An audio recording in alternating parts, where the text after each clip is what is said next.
मोनसे खोथाखौ नाहरनांगोन बे कल रेकर्डिं जादोंना बे मैखोमखौ बुंहरनाया बड'लेण्ड रादाबनि बै समाव मा हा हुनि खोथाया थाबाय दे होननानै दालाय बुंहराखै बे बिथाङानोथ' मैखोमनो बुंहरदोंना फेरेंगाखौ दा मिडिया लांना उमुक बुंहो हाग्रामा सारखौ उमुक फान्दाय होननानै मिडिया बुंहोनाया बेनोना मेन कालप्रिटआ बेनो दुलाराय बर' फरायसा आफादा इसिबां सनमान दं आंबो दिनै बादियाव सेलुट खालामगोन वान सेकेन्ड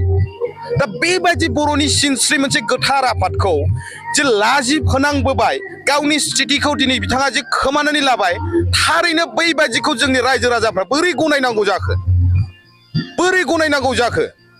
बिथाङा जे जोंनि हाग्रामा सारजों बिपिएफ दोलोजों बारे बारे इउ पि पि एल बुंजानायाव लाजिखौहायनि इउ पि पि एल दोलोआव हाबनानै इलेक्सन गेलेनायसो खोथाया नंगौ प्रमान जाबाय मोनसे कल रेकर्डिंआ दि गोसारबाय जायनि थाखाय बिथाङा लाजिया फांजिया जेनगोनबाबो इउ पि पि एल दोलोआव हाबबाय समस्तिखौ बबावबा भेरगावथिंबो नागिरदोंमोननो क'क्राझारथिंबो मोनाखै रेजेक्ट जानाय गबिन्द बसुमतारिजों रेजेक्ट खालामजानाय समस्ति उदालगुरियाव गेलेफैदों दोखो जेनलांगोन बिनाय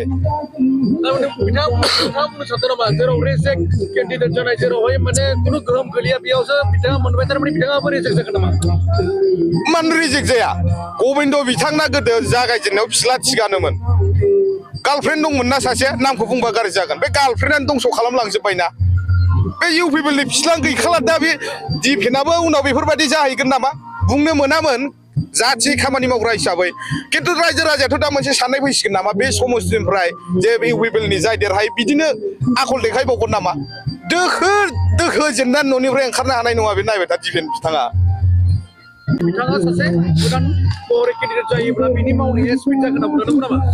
बे नङा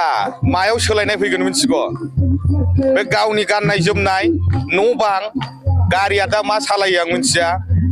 रेन्ज रभार मालाय बायगोन न'आ 4 ताला 5 ताला लुबावगोन बेल'सो सोलायगोन जेबो सोलायनाय फैया बेनि थटसा मोनसेल'सो सोलायगोन जे आं मा लेभेलाव दंमोन आरो गावनि थाखायनो बियो मा लेभेलसिम थानांगौ बेल'सो सोलायगोन बे खाथि खाला थानाय बाथिराम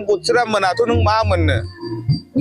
जेबो मोना आरो देरहाखायाबो बिथाङा सोलाया बे बहा सोलायनो जाथिखौनो इसिबां फानखाबाय गाज्रि